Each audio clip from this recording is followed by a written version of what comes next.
Assalamualaikum warahmatullahi wabarakatuh. Perkenalkan, nama saya Hilmi Nurmala dengan NIM 11830404030, mahasiswa PMH semester 5A. Di sini saya akan menjelaskan tentang materi selama perkuliahan Sosiologi Hukum. Sosiologi hukum berasal dari dua kata, yaitu sosiologi dan hukum. Sosiologi berasal dari bahasa Latin, yaitu socius yang artinya kawan. Sedangkan dalam bahasa Inggris yaitu society yang artinya hubungan antara individu dengan individu lainnya yang membentuk sebuah masyarakat yang saling berinteraksi, yang diatur oleh norma dan tatanan sosial tertentu yang sudah disepakati, tentang kehidupan bersama yang empirik dan dapat diteliti secara realistik. Unsur terpenting di dalam ilmu sosial atau ilmu sosiologi ini adalah memahami keberagaman seperti subsistem masyarakat, peran atau sosial, struktur sosial, hubungan antar kelompok dan organisasi, serta status keberagamannya. Jadi unsur yang tadi saya sebutkan itu menjadi penentu adanya interaksi timbal balik dan fungsional. Dalam konteks sosiologi, terdapat 5 hal mendasar yang menjadi bagian terpenting dalam disiplin ilmu atau sosiologi ini, yaitu yang pertama, eksistensi masyarakat sebagai objek sosial. Yang kedua, berbagai gejala sosial dan dinamikanya. Yang ketiga, stratifikasi dan kelas-kelas sosial. Yang keempat, demografi dan perkembangan masyarakat desa dan kota. Dan yang terakhir, norma sosial yang dianut sebagai pandangan hidup masyarakat. Sedangkan artian dari hukum adalah sebuah ketentuan-ketentuan yang menjadi peraturan hidup masyarakat yang bersifat mengendalikan, mencegah, mengikat, dan memaksa. Hukum pula diartikan sebagai menetapkan sesuatu atas sesuatu yang lain. Seperti contohnya kayak menentukan hal yang boleh dikerjakan, hal yang harus dikerjakan dan dilarang dikerjakan. Jadi dalam konteks sosiologi hukum Islam, hukum juga disebut al-isbat, yaitu ketetapan yang mengatur tata cara perbuatan manusia yang sudah dewasa. Jadi aturan yang mengatur orang-orang yang dalam artian udah dewasa, kayak udah balik, disebut juga mukallaf gitu. Jadi sosiologi hukum merupakan kajian sosial terhadap hukum yang berlaku di masyarakat dan perilaku serta gejala sosial yang menjadi penyebab lahirnya hukum di masyarakat. Balik dalam kehidupan masyarakat yang melahirkan norma atau kaidah sosial guna membatasi perilaku manusia yang di luar batas. Jadi kayak menyaring lagi gitu hal-hal yang dapat berlaku di masyarakat gitu. Jadi yang hanya yang sudah disepakati gitu. Yang kedua, hukum positif atau hukum pemerintah yang mengatur tentang tingkah laku manusia yang bersifat mencegah terjadinya tindakan kriminal. Jadi gambaran secara yang tadi saya jelaskan itu, kajian utamanya sosiologi hukum itu adalah berbagai kaidah, norma, dan peraturan yang terdapat dalam masyarakat yang telah disepakati sebagai hukum. Materi dari hukum yang berlaku di masyarakat, baik tertulis maupun tidak tertulis, adalah berupa perintah-perintah atau larangan yang dilengkapi saksi dan hukum bagi pelanggarnya. Selanjutnya adalah hubungan sosiologi hukum dan antropologi hukum. Sosiologi dan antropologi biasanya erat atau saling terikat gitu, kayak saling bergandengan gitu dengan antropologi hukum.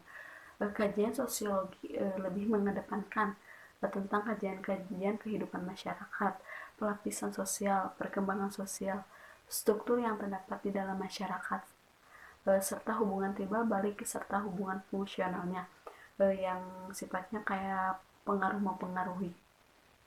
Sedangkan kajian antropologi lebih mengedepankan kajiannya kepada kebudayaan, seperti kebudayaan masyarakat, perilaku tradisional, peran dan fungsi peradaban, dan kebudayaan sosial, tentang etnis, ras, dan berbagai simbol-simbol kemanusiaan yang menjadi indikator adanya peradaban manusia. Jadi kebudayaan yang berbeda itu menjadi penyebab adanya keberagaman itu.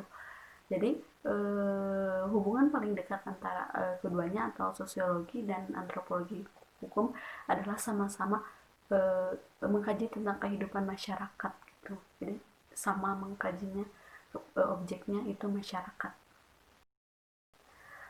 Hubungan antara sosiologi hukum dan antropologi hukum ada 4. Yang pertama, hubungan dialektikanya dalam keterpaduan disiplin ilmu. Selanjutnya yang kedua, hubungan sinergitas epistemologis, karena sosiologi hukum dan antropologi hukum merupakan ilmu pengetahuan sosial dan budaya yang mengkaji keberadaan hukum di masyarakat dan fungsi hukum untuk kehidupan manusia. Selanjutnya, yang ketiga, hubungan fungsional timbal balik yang memadukan dua pendekatan dalam memahami eksistensi hukum. Sosiologi hukum mengedepankan gejala sosial yang melahirkan hukum, sedangkan pendekatan antropologi hukum mengedepankan kebudayaan dan kesadaran hukum masyarakat.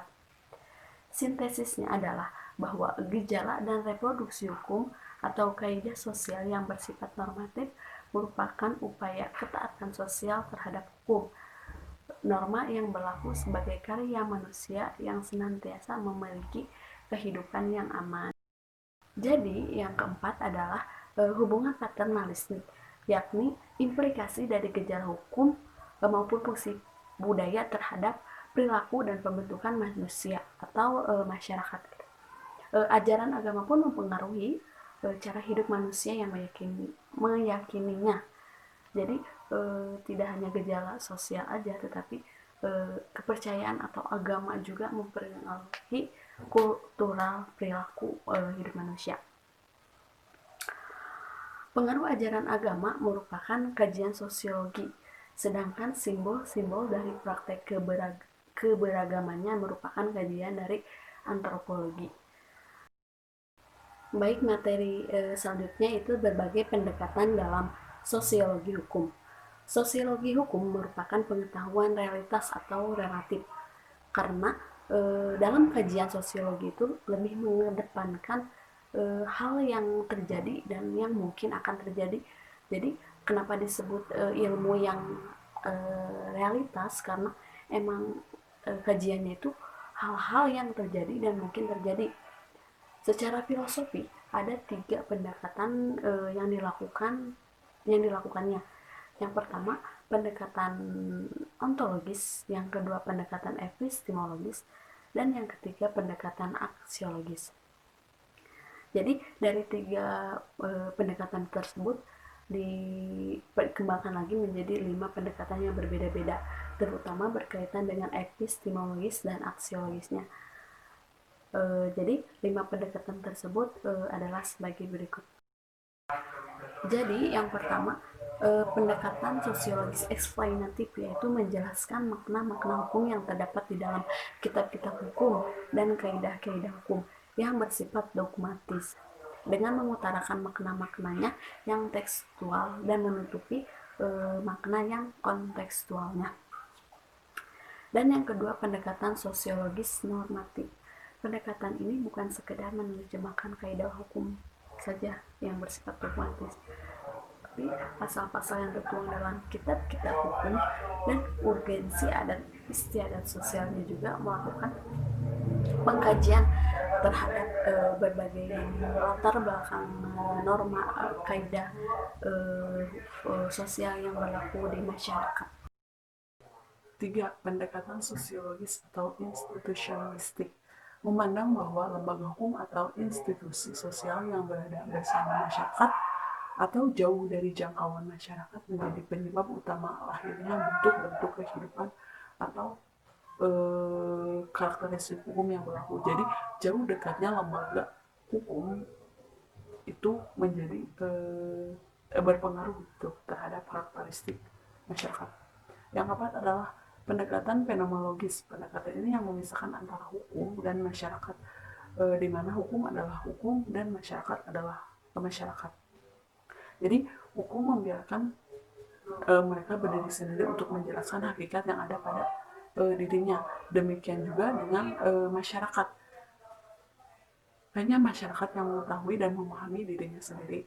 Yang terakhir adalah pendekatan sosiologis pluralistik.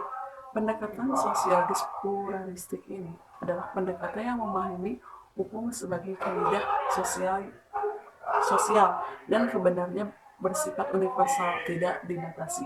Jadi pendekatan ini memandang bahwa hukum itu bersifat universal.